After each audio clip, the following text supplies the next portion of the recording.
6010 Focus. Fantasy Focus. Welcome to the Fantasy Focus Football Podcast Friday, which means we are previewing all that is ahead for Week 11. Field Matthew and Starfania hanging out with you. Obviously, a busy weekend ahead in the NFL, and much to discuss after last night's game, which ended in crazy fashion. In what? In infamy. Infamy. I agree on that. Yeah, it's a good way of putting it. Myles Garrett decides to go crazy. Now, perhaps provoked a little bit by Mason Rudolph, but there are a lot of other programs on this network you can watch that will have more thoughtful conversations on who was wrong, who was right. Do you want to chime in? I was just going to say, yeah, there'll be some that have more thoughtful conversations. There'll be some that'll have less thoughtful conversations. Fair. Yeah. It'll certainly be the thing that dominates the conversation. Here's what I will say about this.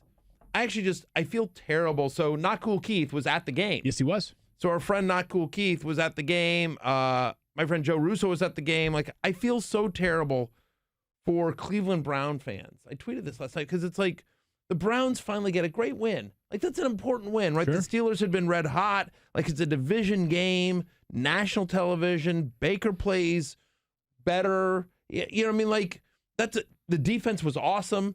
Like, that's a big win, and they can't even celebrate it. I mean, I don't know if you saw Baker's post-game press conference where he's just like, he said, like, we won the game, but it doesn't feel like it. It feels like we lost. Like, I have to remind myself we actually won this game. And so I feel, look, you feel terrible for Mason Rudolph. You're glad he's okay. You know, the words Baker Mayfield used are inexcusable. I think that's right. I mean, you know, like Damian Woody, I thought was really good on SportsCenter last night with Scott Van Pelt. And Damian was just like, just talking about, like, and Keyshawn Johnson as well, they were just talking about, like, what if that helmet had hit him square? Like, I mean, it's a scary situation. It's a very scary situation. Yeah, no question about it. So certainly lots of people with lots of opinions on that game. Awful. Well, who knows? Maybe there will be suspensions announced as soon as today. It certainly seems like Myles Garrett has at least a chance to not be back on the field until 2020. But with a busy show ahead, let's get right to it, Daniel. Rewind. Fantasy News from the National Football League. This is the instant replay. Lots of things to discuss from last night's game. The Steelers had all sorts of injuries. But let's just start here. We'll get to that in a minute. Kareem Hunt played his second game for the Browns. 6 carries for 12 yards, 6 catches for 46 yards, nearly 12 fantasy points. Available in about a quarter of leagues right now on ESPN.com. Is this already as simple as Kareem Hunt is a starter in PPR leagues right away? He's a viable flex. There's no question about it. Yeah. Needs to be rostered in 100% of leagues. Should have been rostered, the week before he came back. Because look, Nick Chubb is rostered in 100% of leagues. We say this all the time. And like, if anything were to happen to Nick Chubb, would he be the number? He'd be a top 5 fantasy running back. Like top 2 maybe. Honestly. If Nick Chubb were out, you'd prefer McCaffrey. You'd prefer Dalvin Cook. This is me. I agree. Those are the two. McCaffrey and Cook, depending on the matchup. Kamara is there. Right. Zeke is there. Yep. But and Saquon, he's in Saquon. Like, he's in that top 5 range. Right. Yeah. 100%. I mean, look, we can put the moral judgments for another day as to whether he should be in the NFL, anything like that. But looking from a purely football standpoint, Kareem Hunt's an unbelievable player. Yeah, he is. Like, he showed it again last night. Yeah. Hasn't changed. They're using him in a bunch of different ways. Again, I remain encouraged by the way that they've used him as sort of a utility player in this offense, not taking away from Nick Chubb, who, of course, still got the lion's share of the work as a ball carrier last night. Nick Chubb, 27 for 92. Kareem Hunt, not quite 100 yards. Right. Kareem Hunt gets 12 touches as well, so basically twice as many as Kareem Hunt. But so viable flex. I think it was nice to see it sort of opened up the Browns' offense, which has been a little bit stagnant so far this year. Yep. So it was nice to see them having both guys on the field at the same time. They would put him in motion and put him on the line of scrimmage as a receiver. This is Kareem Hunt quite a bit. Obviously, if you have Nick Chubb, frustrating. Baker Mayfield, Odell Beckham Jr., who cannot buy a touchdown. Right. Like, it's unbelievable. Like, he's down at the inch line. Yeah. Right, and then he's only got 1 foot on bounds, 1 foot inbounds at the end of the game, and A day after Daniel announced he was going to release him, Daniel was looking very smart. I still give you credit for the call, Daniel. You know what? That's on me. The old gods are strong in Cleveland. Yeah, they should. I have to say that. That being said, they got to win, which is important for them as they still have a thread of hope in the playoffs. Stephania, a lot of people, or many people, watch the game. Not everybody watches every NFL game. Just a recap, and we'll spin it forward next week when we have more information on these players. But could you just give us a rundown of everything that happened as it pertains to Steelers skill guys' injuries? Yeah, well, we'll start with James Conner. Yes. I know there are certain people who feel very strongly about the fact that he left the game after. Not certain people. Me. No, not certain people. You're not Me. alone. Let's call it like it is. It's You're not me. alone. So he left in the first half, aggravated his shoulder injury, and obviously we don't know as of now what his status will be going into next week. Re-aggravated. Oh my gosh, you're really going to jump on my last nerve now. Yeah, that's No. fine. Not re-aggravated is what happens when you make something worse the first time. And he didn't do that? No, this was the first time that he's tested it. Therefore, it was aggravated. Shouldn't have been out there. We're trying to get through a show. Juju Smith-Schuster goes out with a concussion as well. So huge loss for them to have probably their top two skill position players not available for most of the key parts of the game. All right, so Juju leaves. James Conner leaves. I know Matthew was frustrated. Deontay We Johnson tabled also left. Deontay Johnson left with Deontay a Johnson very left. scary situation as well. He was bleeding from his head. Yep. So all three of those players were out. They lost a core special teams player. They lost, it felt like so many But ways. Jalen Samuels, I just want to take 10 seconds here to talk for, it'll be longer than 10 seconds, I'm kidding. But he's been one of the most frustrating players to roster, I think, in fantasy football history. Because he leaves every game, like, You mean James Conner? Like James Conner. Yeah. He leaves every game early. Like, hey, listen, he's a great player. It's a great story, whole thing. Never again for me. So- Like, never again for me. Like, it's unbelievable. Like, the guy it feels like the guy shouldn't have been out there. Like, because he wasn't in the injury report going into the game.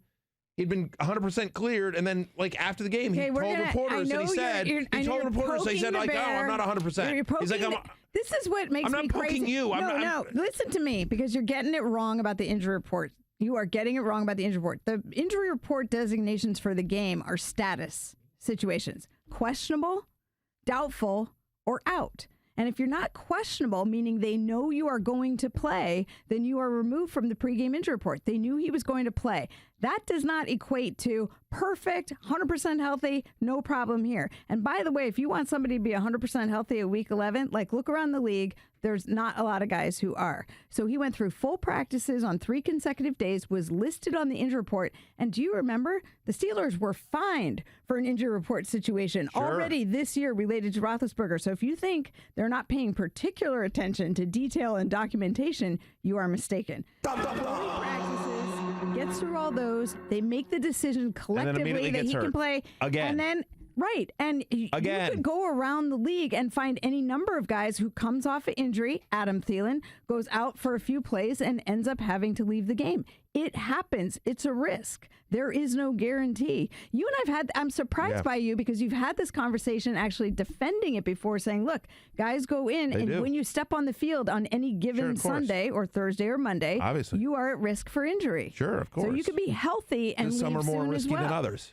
I like James Conner gets a hangnail and he's out for 4 weeks. I don't care if you're frustrated as a fantasy owner, but get it fantasy right manager. about the context.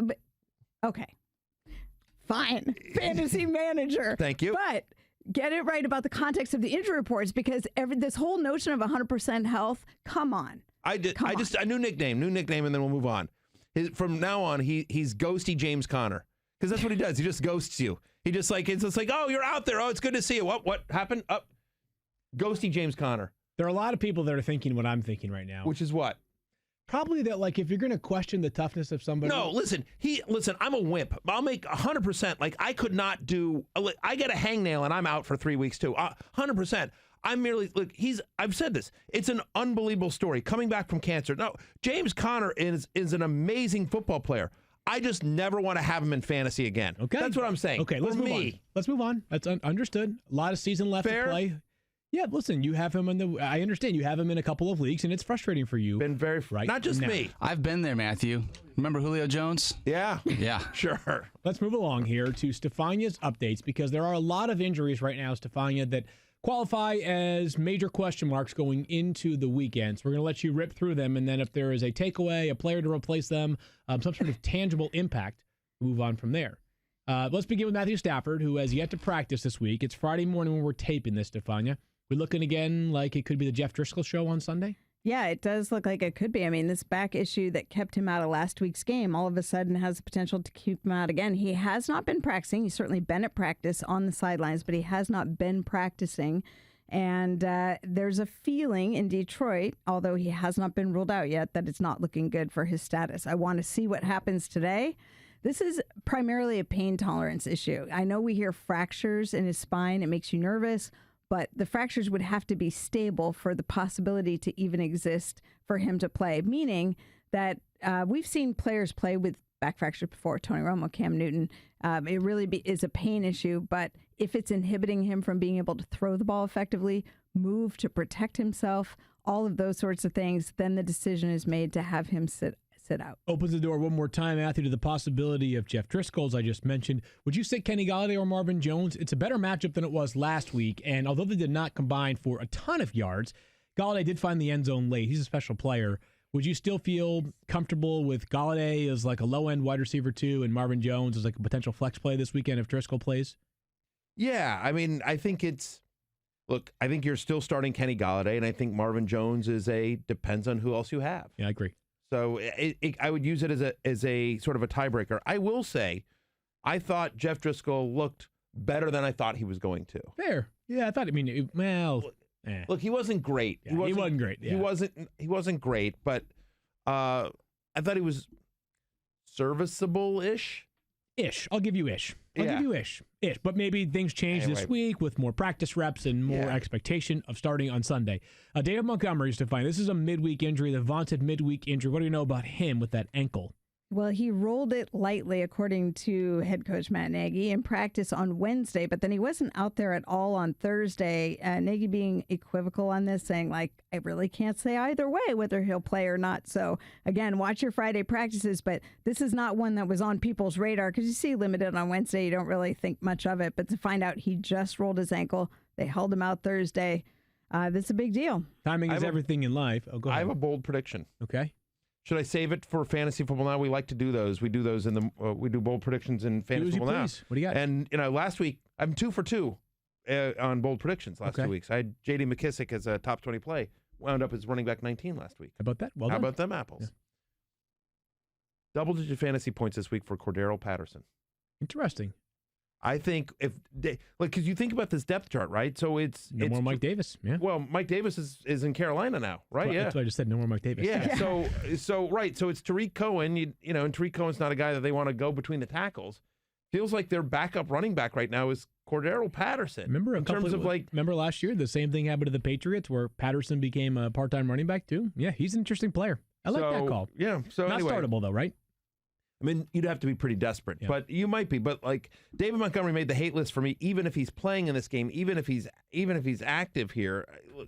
Listen, the Rams have a very good run defense, right? It's I believe over the last 4 weeks, I believe they are the number 1 run defense in the NFL. Yeah, they're good. They're second best in yards per carry against, and so Montgomery, who kind of he had that fluky 55-yard run in Week 8 against the Chargers, but after that, he's averaging 3.2 yards per carry on every other carry this season. Yeah. 128 carry sample size. So Montgomery, you're hoping he falls into the end zone is really what you have to hope for here. The 49ers might need somebody to fall into the end zone who we don't really know that much about because they've got all sorts of injuries. Stephania, let it rip, beginning with George Kittle. Yeah, George Kittle, obviously we missed him on Monday night. I say we because I'm a 49ers fan. I'm not sure if you're aware.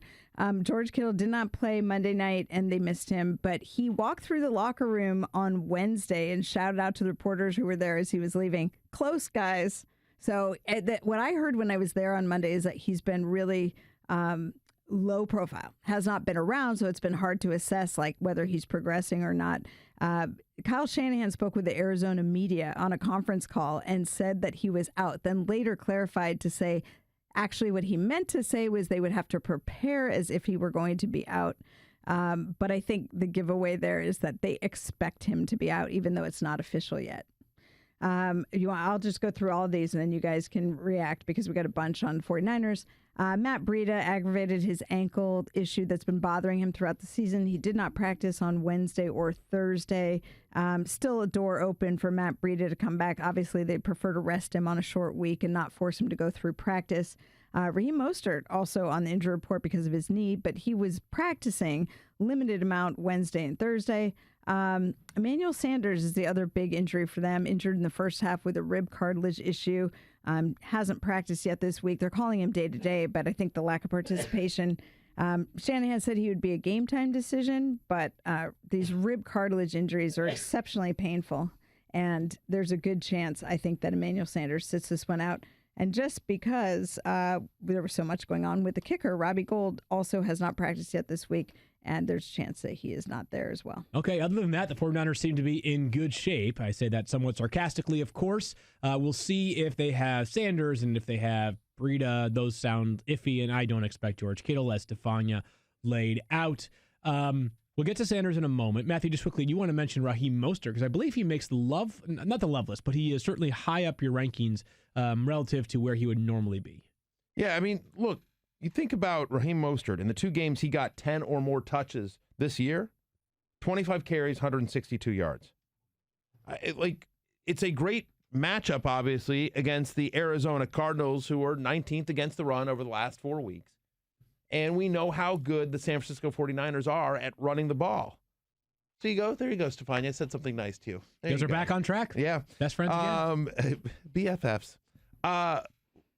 Anyway, so Raheem Mostert, who should get work in this game with Matt Breida. I don't expect Matt Breida to play in this game. It doesn't look like it's trending that direction. Look, Matt Breida, another one of these guys, like James Conner, who is incredibly tough. And as fantasy managers, all we want is clarity. And so I'm sure their team loves that they're out there. But as fantasy managers, we're selfish and we prefer clarity. And so if Matt Breida sits out of this game, and I have my ranks currently reflect the idea that I think Breida sits in this game, I have Raheem Mostert as a top 30 play. And yes, if you missed out on the Brian Hill sweepstakes, but you need a bye week fill-in running back, I think Mostert gets, 10 to 14 touches in a great matchup. The value could change even more. I just want to note that Tevin Coleman missed practice on Thursday for personal reasons. Right. So personal we don't know reasons, if and we don't know what they are yet. Right. So I just wanted to put that on people's radar just in case, so they keep their eyes out for some sort of update on Tevin Coleman today. So that, and if that would be Jeff Wilson Jr. I would expect Jeff Wilson Jr. to be active regardless. Sure. But it would be Mostert and Wilson in that order if for some reason Tevin Coleman had to miss the game on Sunday. So the 49ers play, as Matthew just mentioned, the Cardinals on Sunday, which leads us into sort of a discussion on backs in committees. And we go to Arizona, and with the Cardinals, it's now Kenyan Drake and David Johnson. And I said that in that order somewhat deliberately. So the last time we saw these two teams play, Kenyan Drake was awesome. Now David Johnson was not on the field.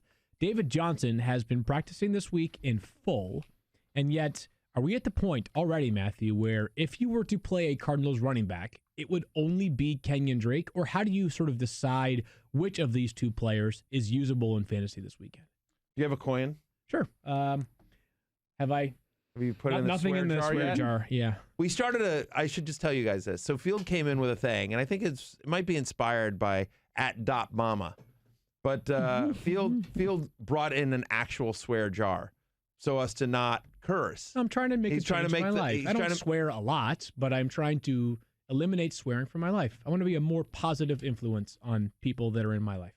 Yeah, which is a beautiful thing, and if you know Field in real life, is very genuine and very much sort of who you are as a person. I'm trying. It's I'm a just not commendable sure effort. how you can be more positive. It's unbelievable. I think you're a positive influence on this show. Believe it or not, you and I are still down in the we're cellar. in the gutter. But yeah, Stephania and I are in the gutter Field together. is the most positive person, one of the most positive people I've ever been around. So I'm just not sure 100%. how you improve on that. So the rub with this swear jar being in the podcast studio is that we're not allowed to swear I guess we are allowed to swear in the podcast. We just might deal with the repercussions after the fact. So I'm trying to eliminate swearing from my life. I mean, I swear when we are not live. I mean, honestly, what's more than a swear jar? Anybody who's broadcasting this show listened to you talk live about on Ted Ginn knows your history. Yeah, I mean, I got a potty mouth. Make no mistake. But so we'll see. the bitter berry needs curse words. I'll be honest with you, but I do. I appreciate the effort very much. It's So I don't have it's a a coin, very but once I swear, I'll have a coin that you can flip. We might for be David waiting a Johnson while. and Kenyan Drake. yeah. We might be here a while. Like he really is. Field is like a legitimately genuine person and genuinely happy and upbeat. Right. Yes, you are. I am not as much. So anyway, yeah, I mean, I would flip a coin. Like, so I have Kenyan Drake at 24. I have David Johnson at 25. So I guess if I'm starting one now, guess it's Kenyan Drake, just because at least last week, Kenyan Drake looked so much healthier than David Johnson. David Johnson didn't look like David Johnson, Stephania. I mean, that's. I don't even know how to explain it. And then once you get that the coach is already, like, the mind shift has happened, that's why I ranked David Johnson lower. Because right now I don't buy that it's going back the other way in Arizona. Is it a motivating thing? I don't think so. So this could be I mean, that was something- eye-opening to me to see Stephania rank David Johnson at 33. Wow. Anytime Stephania ranks a player with any kind of injury question mark around him, it's always fascinating to me. And so, because I know, Stephania, you don't just do that haphazardly. I know you give a lot of thought in. But here's what's puzzling is that even I don't feel like it's totally injury related. I'm not sure because Well, there's not according to anything them, there. it's not According to injury them, related. it's not. According to So them, this it's feels performance. he like wasn't on the injury report this week, correct? No, nor last. He's not on it this week. He was on it last week. This feels like the kind of thing that I could say that I could regret in about a month. But I'm starting to wonder if by the end of the season, it will be a clear-cut Kenyan Drake backfield. Because not only has Kenyan Drake been healthier and looked more explosive, he's just been better. Like, he's been better. And, like, is it that crazy of a notion that a player who in the past has been good could once again be good again in Arizona when David Johnson seems to be trending in the wrong direction? I don't know what David Johnson's yards per carries are, and I don't know that the offensive line was going to make any running back look amazing. But Johnson's performance this year has not been something to write home about as a runner. As a receiver, he's always going to be adept. I think the jury is still out on whether Kenyan Drake. It's interesting you say that. I think the jury is still out on whether Kenyan Drake can be a true feature back the way that David Johnson was for this offense. We see the explosiveness, right? We see the explosiveness. We know the big playability. We just not at Alabama, not through different regimes at Miami. We have never seen him be But you just need someone to believe in you, right? And and he has his own significant injury history. Kenyan Drake does. I mean, he had it extensively at Alabama, and even for the first year he was at Miami, there were some injury issues for him. So I think, to your point, Matthew, that was one of the questions they had in Miami before things went the way they have, was whether he could really handle a full workload. Daniel, I'm just curious. Quick question here for you, Secret Squirrel. Just hearing what Field Yates said, one of our top fantasy analysts, Field Yates, smart football mind, saying that he thinks in a month there's a chance that Kenyan Drake has this job all to himself. When you hear something like that, guy, do you regret earlier this morning in our Dynasty League trading away Kenyan Drake for Foster Moreau? Well, it wasn't just Kenyan Drake for Foster Moreau. That's the report I got. That's what I'm assuming it's going to be. We don't need to get into the details or the weeds of this. No one really cares. But the fact is, I think in our 12-team Dynasty League, that all of us playing along with Thirsty Kyle and Not Cool Keith, and, that you traded away Kenyan Drake this morning for Foster Moreau. Correct. I did do that. Yeah. Well, it wasn't. That's not the entire deal, but if that's what you want to stick to. That's what was reported, I think. So I'm just curious. Sure. Just hearing what Field said, how much do you regret the trade like an hour later? It's an average. It's the same amount that I regret joining the fantasy show. Same amount that I regret coming on this podcast. Some days you regret it more than others. That's right. You almost had it there. The correct answer would have been the same amount I regret working with you. Yeah. Should have been more direct. Yeah. But I left it vague on purpose. I just mentioned all the things that you work on that I also work on. I wanted them to, read between the lines. I just would have, I would have gone a little more direct. That's fair. You. All right, so you're nicer than me. Denver comes off their bye and goes to Minnesota to play the Vikings. And the Vikings, for those who missed it last Sunday night, neutralized Ezekiel Elliott. 47 rushing yards for Zeke, which now opens up this can of worms. Do you want to play either Broncos running back, Phillip Lindsay, or Royce Freeman against a Vikings run defense that last week, by the way, was without Linval Joseph, and it didn't seem to matter that much. That guy, that wall of that defensive line completely neutralized them, Matthew. Yeah. I think right now I'm feeling pretty good if I'm the Vikings defense. I'm feeling not so good about the possibility of playing either Freeman or Phillip Lindsay. Yeah, I both guys make the hate list for me. Look, you've got 4 teams on a bye this week, and those 4 teams include Aaron Jones and Derrick Henry and Chris Carson and Saquon Barkley. Like, it's a bad running back week, right? And then you've also got, so Matt Breida is banged up, and we don't know about David Johnson. You don't feel great about him. So it's a tough running back week, right? But having said that, so you may have to start them, but I don't feel great about either of them. I have both outside my top 20. Both of them made the hate list. I'm lowering expectations against a Vikings defense field that has allowed 1 rush of 30-plus yards this season. The reason I bring that up is like they have been so good at limiting the big play. Phillip Lindsay specifically, he had 2 30-plus yard runs in Week 9 against Cleveland. Last 3 games, if you take those 2 big runs away, 19 fantasy points total in 3 games. Like he needs those big plays to be a part of his skill set. He's been held under 60 rushing yards 5 different times this season. Vikings, 5th lowest running backs fantasy points per game allowed so far this season. They've allowed 2 rushing touchdowns this entire year too. Yeah. And so in a committee here, you just sort of feel like if you're the Vikings and you're Mike Zimmer, aren't you saying like, you know what? We're going to take our chances with Brandon Allen beating us. We'll go single coverage, and we're going to load the box, and we're going to blitz them, and we'll be okay. Yes, I agree with you on that one, Matthew. Tampa Bay hosts the Saints on Sunday. These teams always play weird games, it feels like. Doesn't matter whether it's in New Orleans or Tampa Bay. They always play interesting, confusing games. But same question is about the backs in this committee, Matthew. Rojo and Peyton Barber.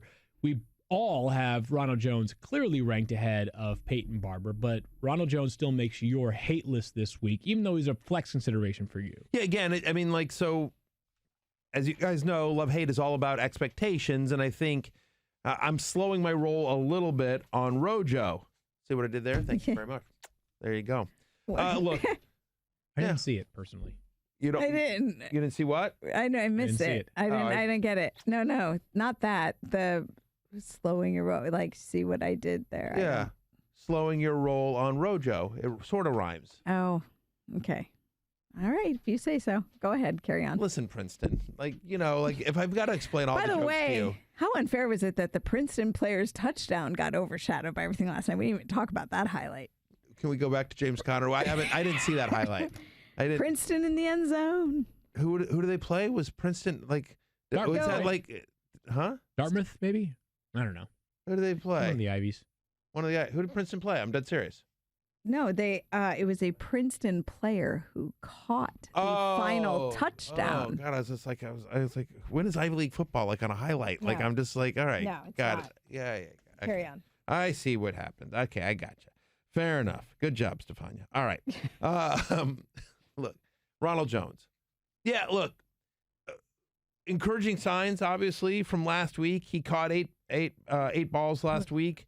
But prior to that, he'd caught 8 balls for the entire season. So is this like a new piece of his game going forward? Is he going to be heavily involved in the passing game, or is it just one of those games, just sort of a fluky game? It's certainly encouraging, but I don't know that you can count on it. And if he's not going to be heavily involved in the passing game, it makes you a little bit nervous. Last 4 games, 3.2 yards per carry. Like, he has bailed you out because he's gotten into the end zone 3 of the last 4 weeks. But the Saints' run defense since week 4, 3.5 yards per carry. It's 3rd best in the NFL. They're giving up under 70 rushing yards per game. They're the 3rd best run defense in the NFL over the last 4 weeks. And so, I don't know. It's hard to see Ronald Jones doing a lot on the ground against the Saints. It's going to have to be passing down work. And I don't know that we have enough of a sample size to say, like, oh, yeah, he's definitely getting all the passing down work. And so Ronald Jones comes in at 22 for me among running backs this week. You have him at 21, Stephania 25. So we're all right there with him as a high-end flex play.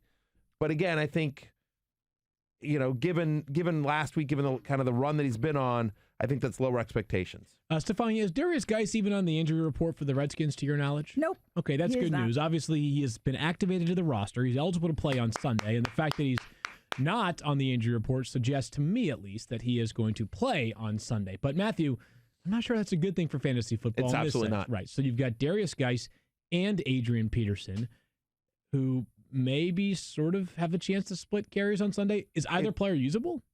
No.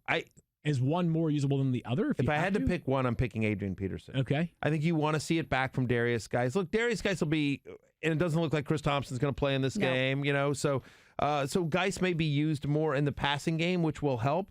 But Bill Callahan, if you follow sort of what he's been talking about, he has talked up Adrian Peterson this week. He's like, that there'll be carries for both guys here. So it's going to be a running back by committee behind a bad offensive line, certainly one that's struggling. And though it has played better, I give credit to Callahan. They have certainly played better recently. But it's a tough matchup. Jets are the second best run defense in the NFL the last 4 weeks. Like, the way you beat the Jets is that secondary. Like, it's a good run defense. And so, in a game with an over-under of, I believe, 38, it's like one of the lowest. Very low. It's really Very low. low. Hard to see either guy in a committee situation. Could Peterson get into the end zone? He could. And I will say this. Adrian Peterson looks good. Oh, okay, but I just want to make sure you're sure about that touchdown comment. You sure about that? He could? He could get into the end zone? Sure, of course. You know the last time the Redskins scored a touchdown? It's been a month. 14 quarters ago. They've gone 13 straight quarters. Hail to the Redskins. Hail victory. No one tanks like the Washington Redskins. They seriously are going to have one of the top 2 picks in the draft. It's going to be glorious. Although that'll be good. You guys will get Chase Young. It'll be really good for you. Sweat will be a nice. We will screw it up. We will screw it up. There's got to be like an Australian styles punter. That's right. Like we will totally absolutely. We will grab a kicker or something like that. We will screw it up. But listen, I've been clear about this. I want us to go 1-15. I want the Redskins to go 1-15. I want the Redskins to be so embarrassed, the fan base so disgusted that finally Bruce Allen is fired. That is my hope as a Redskins fan. Tread lightly on the Redskins running backs. So get to Kansas City. They play on Monday night, so they've had just one practice thus far this week in an official capacity. LaShawn McCoy, Stephania, did you happen to catch the Chiefs practice report on Thursday? And was there any sign to your knowledge of LaShawn McCoy being on the injury report if you did?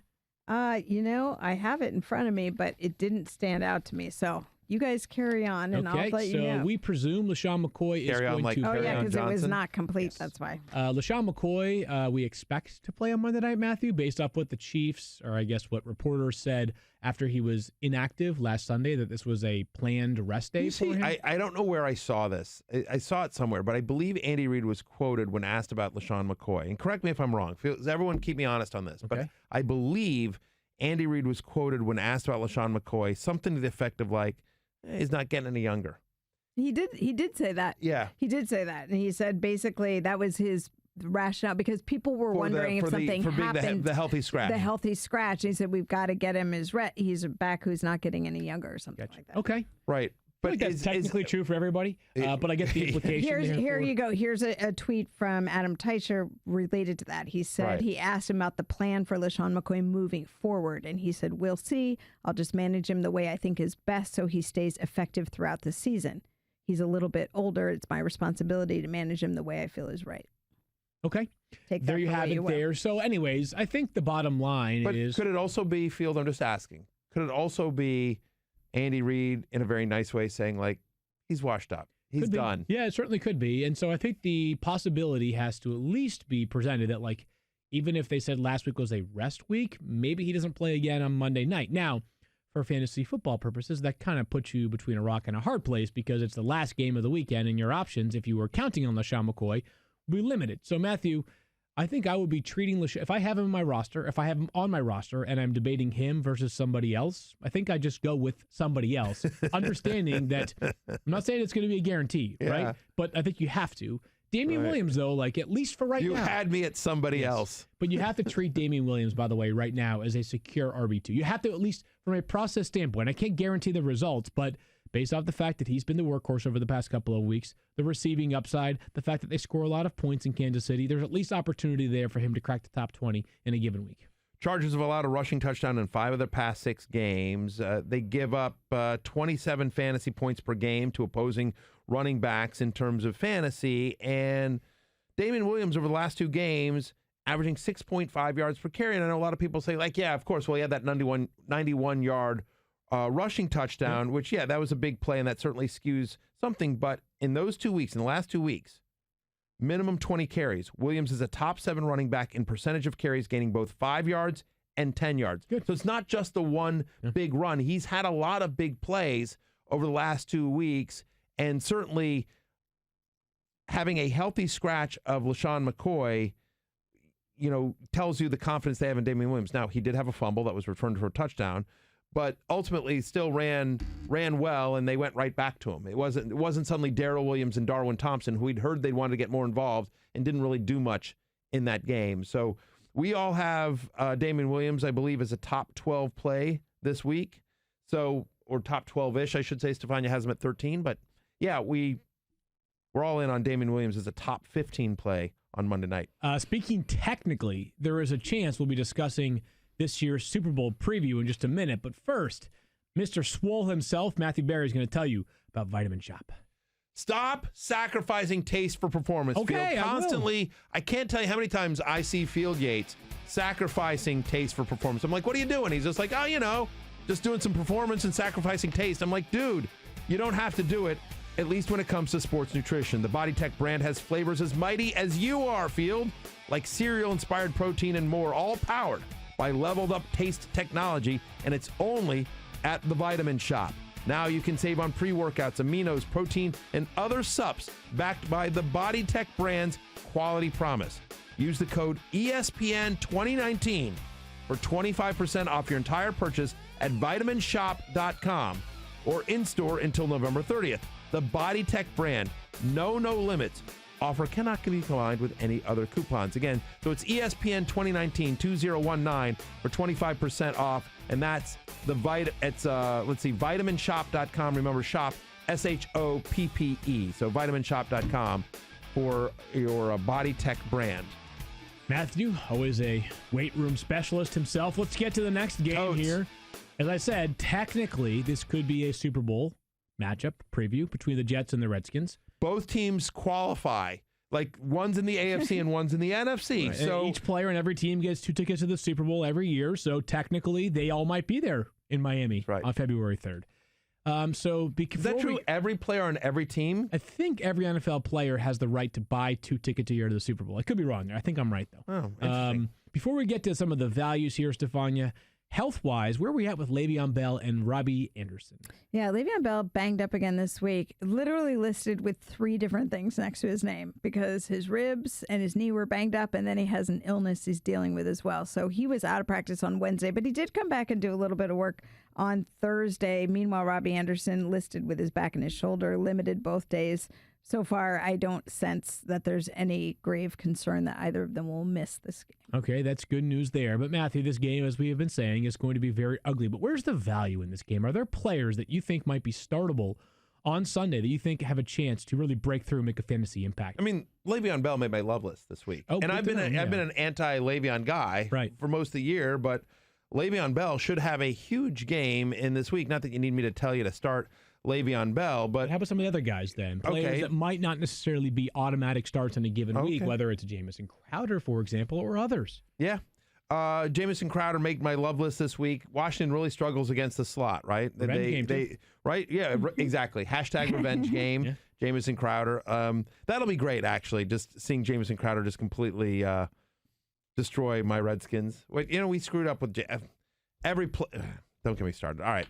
I'll just say this. So, yes, I think it will be a game that is meaningful to Jamison, knowing how everything went down in Washington. I think it is a game that will mean a lot to Jamison, who's had a very nice year so far this season, and it's a great matchup for him. Against the slot, which is obviously where Jamison Crowder lines up the majority of the time, they give up they allow 78.9% completion percentage. That's highest in the NFL. They give it the 9th highest touchdown rate to the slot so far this year. And so, each of the last 2 games, Jamison Crowder's been a top 11 wide receiver. So, feels like they're starting to get a little bit of a groove, and there's definitely a connection between him and Sam Darnold. Yeah. So, give me some Jamison Crowder this week. Let's have some fun with Sam Darnold. Because he makes your hate list this week, Sam Darnold. He does. I fancy a board bet of something to the effect of, like, top 14 quarterback this week. Where do you have him ranked? Somewhere around 14. But let's find out exactly where you have him ranked. Does anybody have the wherewithal to pull up the ranks right now? Kyle's working on it right now. Okay. Kyle's got a computer. Kyle does computer stuff sometimes. Secret scroll, but while we're waiting for Kyle to pull this up, you don't have him ranked. I'm just curious. You have, while we just were on the air, fresh off the success of trading Kenyan Drake away for Foster Moreau. Accurate. From your 3-7 Dynasty League team. Yeah. You just traded Joe Mixon for Kerryon Johnson to Mike Clay. Joe Mixon and a 4th-round rookie pick. You got a 4th rounder. To Kerryon. I got Kerryon Johnson and a 3rd-round pick. Okay. So I got a 3rd-rounder and Kerryon for Joe Mixon and a 4th. I'm okay with that trade, actually. I appreciate You're getting that. better. Thank nice you. job. Matthew, I had so much confidence in Sam Darnold, I didn't even rank him this week. But I still want to make a bet with you. All right, well, you can't, that's so, all right, yeah, what do you got? I don't have that much confidence in him either. Top 14, does that seem reasonable? Sure. Why not? I say, how many teams are playing this week? 28. 28? And math is hard. Yeah, well, listen, not all of us went to Princeton. Yeah, I say Sam Darnold is not a top 14 fantasy quarterback this week. Hold on. I'm going to interrupt this because we already have a board bet that Sam Darnold will be a top 12 quarterback that happened on the Tuesday podcast. Oh, that's right. We do? Yeah. So it'll be a top 12 I literally quarterback. can't remember what we talked about 10 minutes ago in the show. I know. Tuesday. Okay. I know. I like it. So, I better update my all right, rankings. good. Look then. at that. Yeah, you better update your All rankings. right, fine. Sam Darnold. I like him this week. Right. You're in on Sam Darnold. You want me to talk to you about why I don't love Sam Darnold this week? If you want to. Why? I mean, I'll very quickly say that, look, the Redskins, for all their struggles, they're actually the 6th best pass defense in the NFL and the 6th best scoring defense in the NFL over the last 4 weeks. Now, some of that's because teams can run on them so easily. The slop bowl helps, right? Right, And they the play slop bowl, right, they 49ers. play. Right, but I'm not convinced Sam Darnold is great yet. I mean, he's had one good game this Great year. has to be a top 12 quarterback, that's for sure. I guess, right? I mean, look, you've got 2 very slow offenses. It's a very low over-under here. I think it's one of the reasons why I think Le'Veon Bell is so good. Now, could Sam Darnold, fall into the end zone and throw 1 touchdown pass to Jamison Crowder and do a dump off to Le'Veon Bell and he runs 15 yards in? 100%. Sure, that easily could happen. Yeah, he could. But yeah. No. All right, so let's move along. We have our board bet, top 12. I need to have that one. I need to win that one. I think there are better bets this week if you need a streaming quarterback. Okay, we'll talk about some streamers later on in the show. But Matthew, let's begin. In the award-winning segment, Field and Stream? Yes, correct. Field and Stream, one of the most popular segments in all of sports entertainment. Right. Matthew, you do a love-hate column. It's out on Thursday, a touching article this week if you have not yet read it. Your loves and your hates for this week. Matthew, let's begin with your loves. Josh Allen. Well, I do hope people will read it. I just before we get into that, I do hope people that will read it, and I will just say thank you to all of you and to Daniel and to Mike Clay who filled in for me last week. I referenced the story that I tell in the Love Hate is what I referenced last week on the show, the family emergency and why I had to miss some time. And so anyway, you can it involves my daughter, and I hope you'll read it. It's up now on ESPN.com. But as for some of the players that made my love list this week, it's Josh Allen. Look, he's at Miami. You had me at Miami. Look, you play your guys against Dolphins, but for whatever reason, Josh Allen, not for whatever reason, it's because they're terrible. But Josh Allen, he has 3 career games, right? It's his 2nd year in the NFL. He has 3 career games against the Dolphins. Against Miami, he's averaging over 30 fantasy points per game. Sounds pretty good to me. Yes, that is a very good number. 3 rushing touchdowns in his last 2 weeks. The rushing always keeps his floor high. Dolphins give up touchdowns at the 2nd highest rate this season. I have Josh Allen as a top 5 play. TJ Moore moving along here, the Panthers wide receiver who got some love in wide receiver quarterback matchups. Matthew, what else you got? Yeah, and rightfully so. The volume has been there. 8 or more targets now in 5 straight games, over 15 fantasy points in 4 of those 5 games.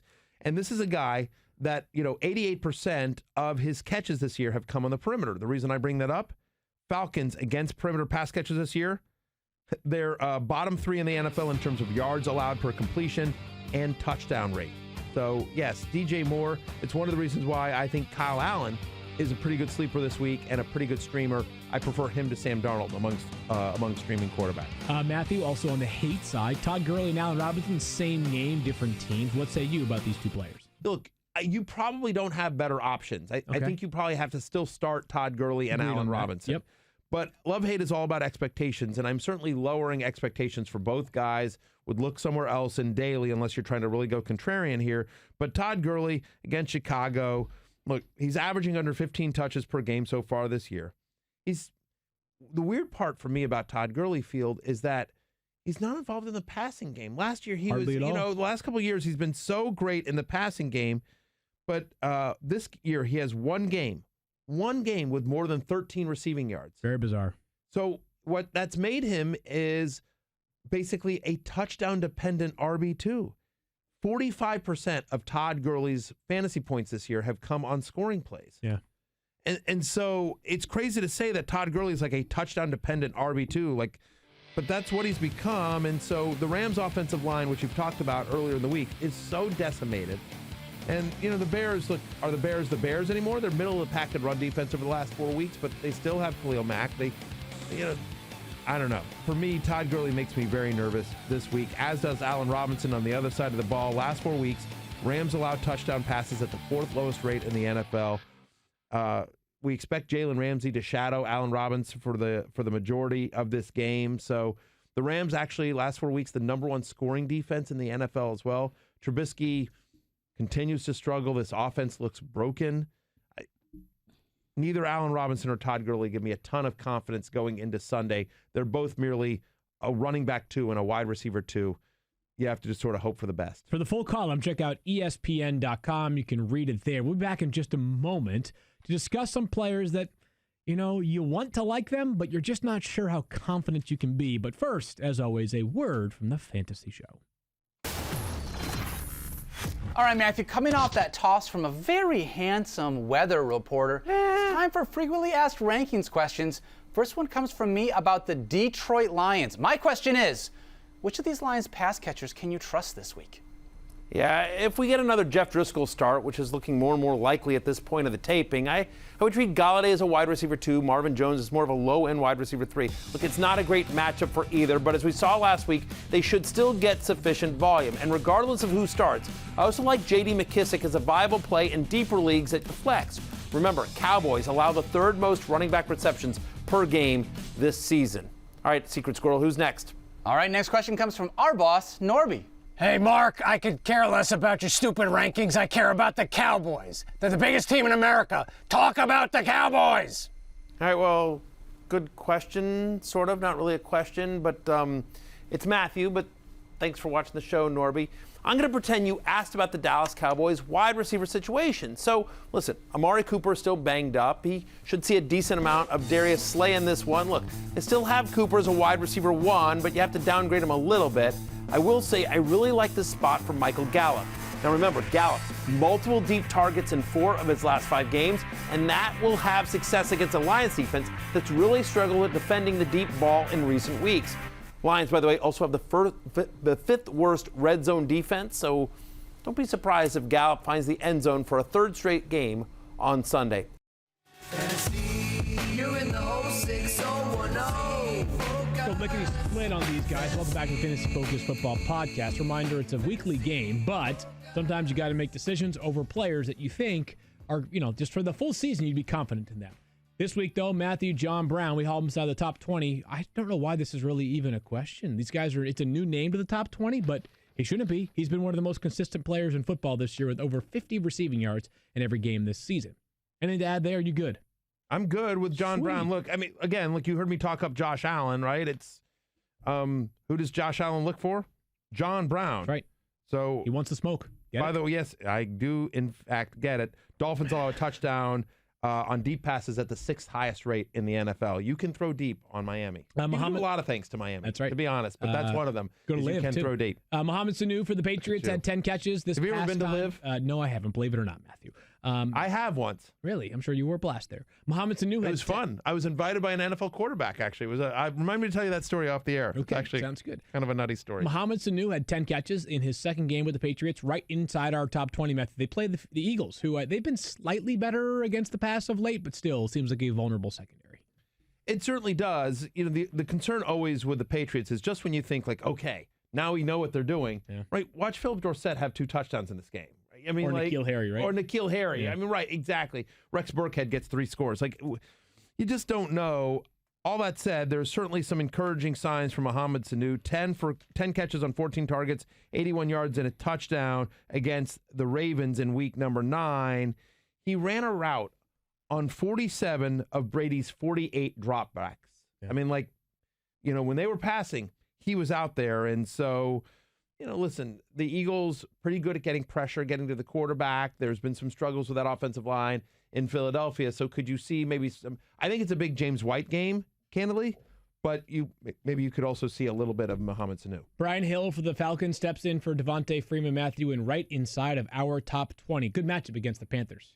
It's a great matchup. Panthers have allowed 17 rushing touchdowns this year. That's 5 more than anyone else in the NFL. They allow a touchdown at the highest rate in the NFL in terms of on carries. 11 different running backs have scored double-digit fantasy points against Carolina this week. And so Brian Hill with no Devontae Freeman, no Ito Smith, I believe he gets a heavy workload. Remember, he got 20 carries last week. And so in a game on the road at Carolina, the expectation is that Brian Hill suddenly from the waiver wire to a top 20 play in a week. The Patriots return after their bye week, as do the Eagles on Sunday. The last time we saw the Patriots, they looked more vulnerable than they had all season after a dominant first 2 months. Do they regain their form on Sunday? And the question becomes, what does it mean for the Eagles players? Before we dive into them, there are a bunch of injuries to get to here, Stephania, including Alshon Jeffrey. Right. Alshon Jeffrey hasn't practiced yet this week, and Doug Peterson saying this morning that he's iffy for this week's game. I mean, certainly seeing him not at practice for 2 consecutive days would make you think that anyway. The designation will come out when they release the injury report later today. We were just kind of exchanging information about Jordan Howard, who suffered a stinger in last week's game. And I saw that he'd been limited in practice. It sounds like he has not been cleared for contact yet, and so his status also unknown. The team is reportedly working out Jay Ajayi today, and there were some that were wondering whether, and Darren Sproles, by the way. Also, done for the season with a torn hip flexor, really set. And I don't think that Ajayi ties to Darren Sproles at all. They're two incredibly dissimilar players. I think what it might tie into is Jordan Howard insurance. And it feels unlikely that a player would work out on Friday and sign on Saturday and then have a prominent role on Sunday. We'll see, but if the Eagles are concerned about Jordan Howard going forward, he has been there before too. Yes, there's some familiarity, so he would be an exception in that regard. So, let's just run through these, Matthew, in 2 different buckets. So obviously Miles Sanders. Okay, good. Well, I was going to say, let's start with Carson Wentz, because if Carson Wentz does not have Alshon Jeffrey, but I'm not sure Jordan Howard's value is as much tied to Carson Wentz's value, but no Alshon Jeffrey. We know that Sean Jackson's on IR. J.J. Arthega-Whiteside plus Nelson Aguilar as your top 2 wide receivers. Should you be starting Carson Wentz? No, except in 2 quarterback leagues. I have him in a 2 quarterback league. I'm going to have to start him this week in one of them, but I'm not excited about it. I mean, obviously, look, the Patriots are the number 1 pass defense in the NFL. They're certainly the number 1 over the last 4 weeks. They're the 4th best scoring defense. And they got sliced, obvioly, by the Ravens. Remember, it was Lamar Jackson. It was a totally different beast. They've allowed 3 passing touchdowns this year. Yeah, I mean, he's been terrific. So, Carson Wentz has more finishes outside the top 15 than he does top 10 weeks so far. I don't know. The only quarterback to score more than 12 fantasy points against the Patriots was Lamar Jackson. Yeah. Obviously Wentz doesn't have the running ability that Lamar Jackson does. So it does not feel like a great game here for Carson Wentz, or honestly any Philadelphia Eagle, with the exception of Miles Sanders. Miles, provided Jordan Howard sits. Assuming Jordan Howard sits, Miles Sanders, remember the Patriots 29th against the run. Yep. Over the last 4 weeks. I think, and you could see them, especially given the injuries to the pass catchers, them wanting to try to really run the ball and establish that against New England. And so Sanders getting a tremendous workload. If Jordan Howard is sit, he's an easy top 20 play. Yeah, we'll probably have more information on Howard's official status by, let's say, 4 o'clock in the afternoon on Eastern time. The Eagles usually pretty upfront about what's going to happen with a player's status as it pertains to Sunday. Coming off the bye, you certainly want to be healthier, but the team schedule, at least down the stretch, is better after this week and next. So that is correct. And one thing I'll say, we'll have updates on all these. We'll get more clarity, I think, this afternoon, but certainly tune into Fantasy Football Now Sunday morning. Yes. Programming note for you guys, 10 a.m. to 11:30 a.m. Eastern. We are on ESPN2 this week. Right. But then at 11:30 up until kickoff, we switch over to ESPN News. So you guys will get your inactives. Angel will get us at the same time. Looking forward to Sunday morning as always. 3 of us plus Will Kane and an assortment of guests, which always makes for a compelling 3 hours of television. Time now for what many have viewed as the highlight of their week for quite some time. It's better than the football games themselves. It is Field and Stream. Kind of a light lift here. The reason why, some of the other names that would make the Field and Stream list have been incorporated throughout the show otherwise. But we talked about, or you just mentioned Kyle Allen a minute ago, Matt. I did. Kyle Allen, who ranks as a top 13 play for both you and I. Last week against the Packers, when it was snowing, the field was slick, the field was wet, the field was slow in some ways. He threw for over 300 passing yards, and the Falcons have been one of the worst defenses in football. Last week, notwithstanding, they have the lowest pressure rate in the league. They have the fourth highest touchdown pass rate allowed, fourth highest completion percentage rate allowed. Kyle Allen's a solid player. We talked about how much we like the wide receivers in this matchup. Ipso facto, Kyle Allen, a potential streaming option at quarterback. We already mentioned our Sam Darnold. Secret Squirrel. Just a clarification. Yeah, sure. Did Field just drop an ipso facto? Yeah, he did say ipso facto. You could have asked me directly. No, I know. Yeah, but well, I just wanted to. Are we? Latin? You're brainy. Is ipso facto? Not a big. What do we think? That's Latin, right? It is Latin. It is Latin. Yeah. Therefore. Did he use it correctly? It means upside down, right? No, it means therefore. Well, I think a lot of people think it means upside down. I have to. I don't know the exact translation off the top of my head, but ergo, I believe, is therefore. Right. Oh, All right. So facto is in the point of or in the fact. I think it's upside down. Right. Correct. So- Correct. Right, probably. I just Correct usage, though. Correct usage. All right, Yeah, all right, I'm fair fine enough. with it. I'm Secret good Squirrel. with it. I need I'm a good ruling with on it. this real quickly as well. Yeah, you bet. If we're doing a dollar in Field swear jar, how much for dropping Latin? Latin's $2.50. There you go. My first by the contribution. fact itself. There you go. Bene That's the Benedicti. Is actual that, Latin translation. too? By the fact itself. One more Field and Stream, and then I need to go on a quick tangent and ask you guys about a certain dynasty trade. The Jets' defense against the Redskins, I just talked about it. They haven't scored in 13 straight quarters. The Jets' defense also has 3 games with 15-plus fantasy points. That's actually the 4th most such games this season. Jamal Adams scored a touchdown in the most incredible fashion the last time we saw the Jets against the Giants last Sunday, so I like the Jets, who are available in 2/3 of leagues. Question for you. Yeah. This is not related to the Sunday show. I'm just curious. In a dynasty league, would you prefer Russell Wilson, or how close is the value Russell Wilson and Alan Lazard? I believe there is a significant difference between those two players. No, stop. I believe there's a Who's responsible? significant. Wait. Who's responsible for? By the way, a dynasty league that includes an offensive player, so basically a 2-quarterback. So it's a It's Yeah. like a super flex. Right. It's a super So the flex value league. of quarterback. The value of Russell Wilson, who probably has at least 7-8 more years of kind of elite play left in him, and Alan Lazard. Wait, did you just get a trade offer from I think that's a Mike significant. Clay? I think that's a significant. There's a significant difference between those two players. Listen, I don't normally call for this kind of stuff, but people need to go at Mike Clay NFL and troll him. He just offered me Alan Lazard. Wait, he for offered Russell me Wilson. Alan Lazard. He did not. He just Russell Wilson for Alan Lazard. I promise you, he texted me earlier today and said that both his first and second rounder were on the table. So I'm assuming there's more to that trade that is yet to There be. better be. I mean, but did he include a note? Usually there's a way to include a note. I mean, maybe I missed it. Maybe I Mike. wasn't paying attention. To be fair, Mike just got done at the doctor. His eyes are dilated, so he probably can't see. He probably can see as well as Matthew does He doesn't want to normally. include his first round pick next season. First round pick. There you go. Okay. All right, so everyone go on at Field It's Yates. still not a great. It's still not a great trade. Yeah, I was going to say, so it's still do not a I. great By the way, trade. speaking of, But you did throw him under the bus. yeah, Okay. I love that. I like that. That's my swear for the day. Yeah, Throwing Mike under the bus. 100%. I love that. Wait, You by the don't way, even have to pay up for that, really. so He actually, I just was curious because he offered me a trade involving Alan Lazard, but I was. he's really What did trying. Alan Lazard ever do to Mike? I he's don't know, really but it was trying to- Alan Lazard and somebody else, but he's trying to get my. Who is he trying to get from me? Damian Williams? Probably nobody because you're in last place. Let's keep going with the podcast. Wow! Hey, Field, why don't you talk to us about SeatGeek? I will, Daniel, right now. Do you ever feel like ticketing websites make getting to the event difficult on purpose? It's as if they're so big they can get away with not caring about the customer experience. The real question is, how easy could it be if those ticketing sites actually cared? With millions of live event tickets and a price match guarantee, SeatGeek proves there's a better way. Search sports, live music, comedy, and more. SeatGeek has tickets you're looking for all in one place. SeatGeek pulls together millions of tickets from all over the web. Then it rates each deal on a scale of 1 to 10. Finally, SeatGeek displays them on an interactive seat map. SeatGeek breaks down the details. Green dots mean good deals. Red dots are overpriced. And every purchase is fully guaranteed, so you can shop for tickets with confidence.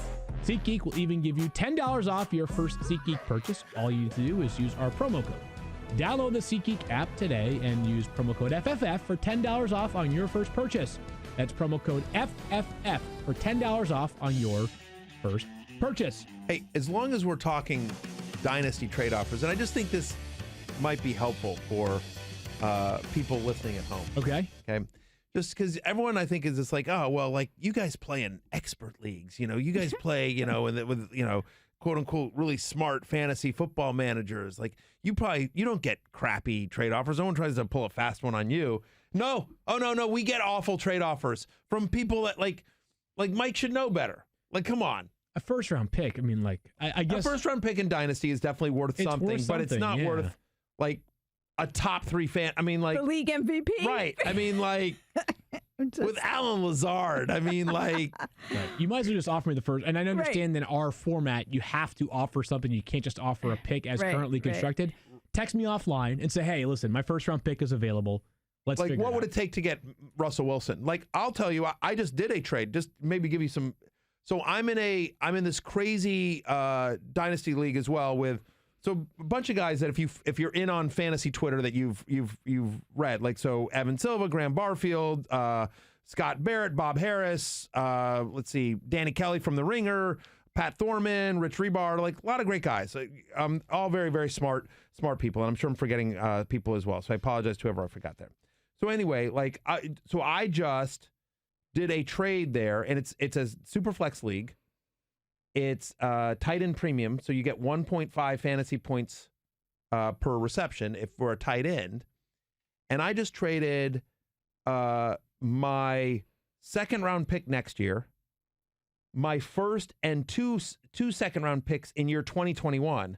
I'd gotten another one through a trade. So a 1 and 3 twos. And Tony Pollard for Travis Kelce and 2 4th-rounders.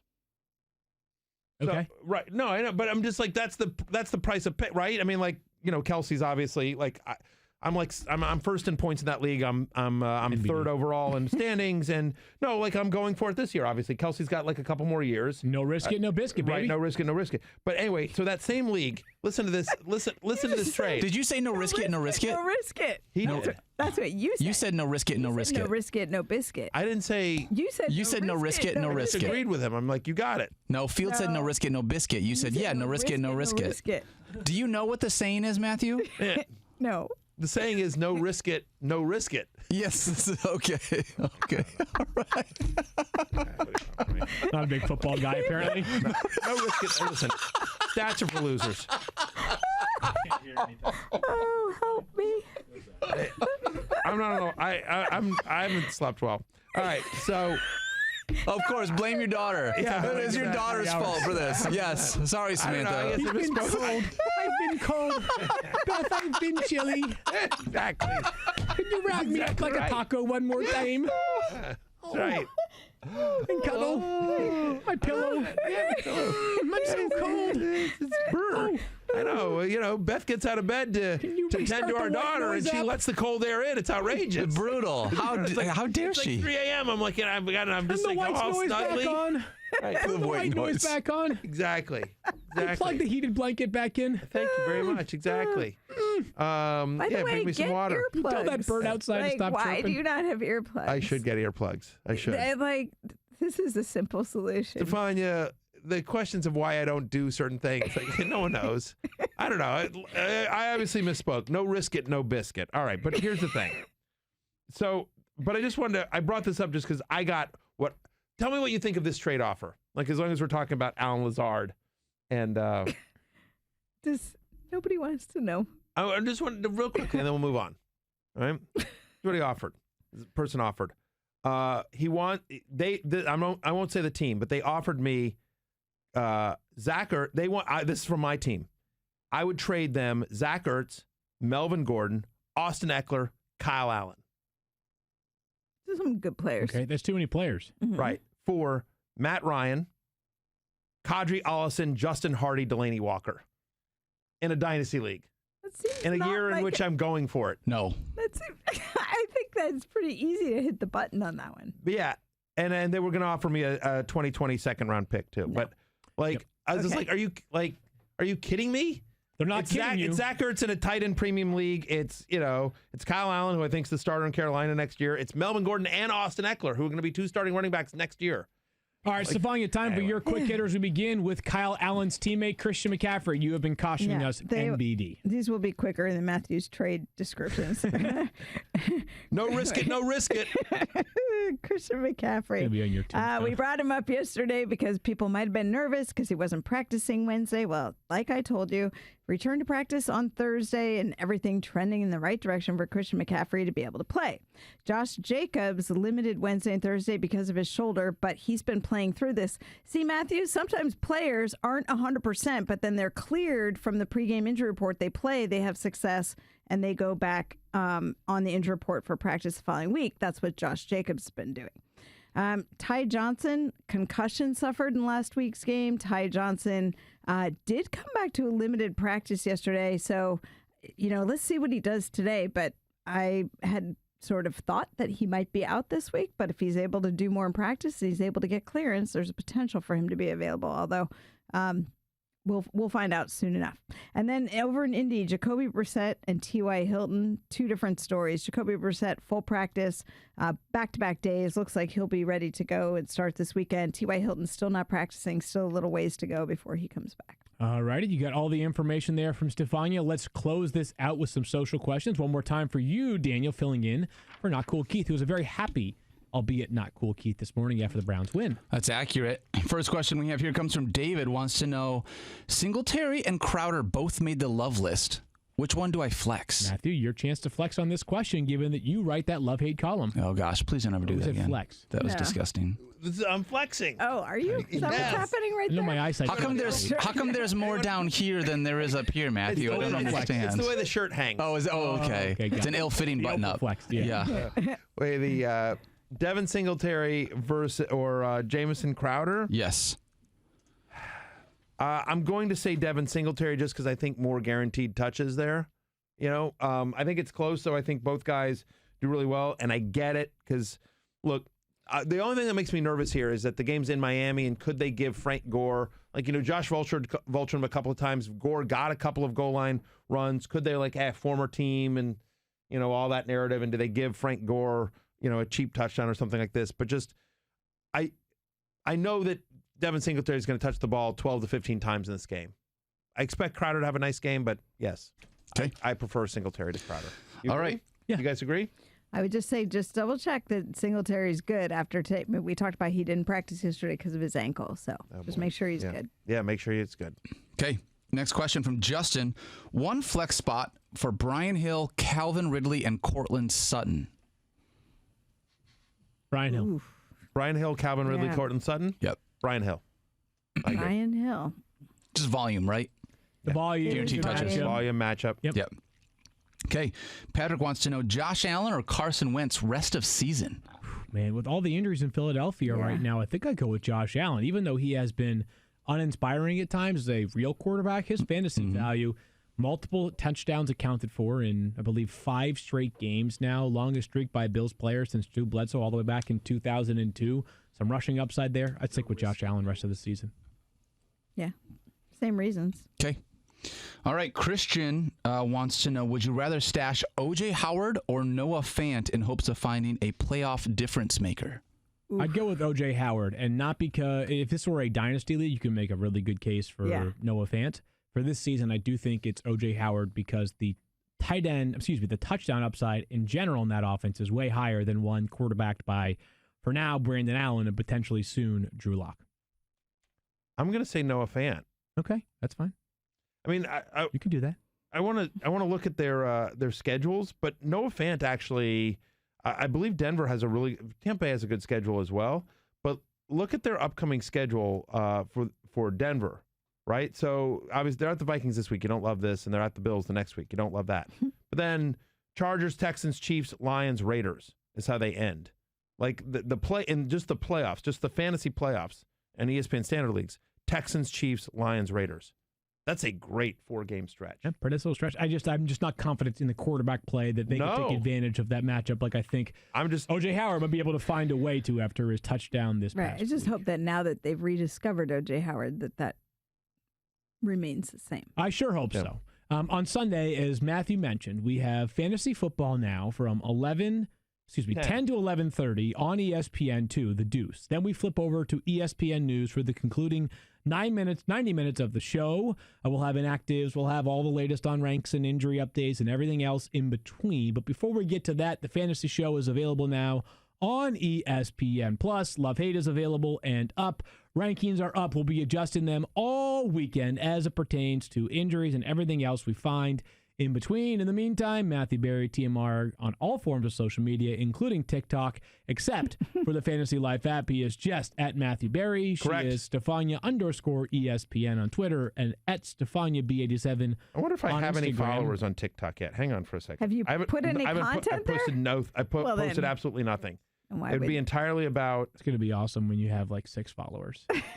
I still don't. It doesn't look like I have any followers yet. 0? Come on, at Matthew Berry TMR on TikTok. Come on, you people. So some are saying it's the most exhilarating account. Oh, it's electric too, but it's exhilarating. It's one of the best accounts on TikTok right Riveting. now. Go follow All the Matthew Berry content. TMR. Profile. Yeah, I have no videos, no followers, no following. I'm not liking anyone. This podcast is right back on Monday as always. Talk to you guys then. Peace out.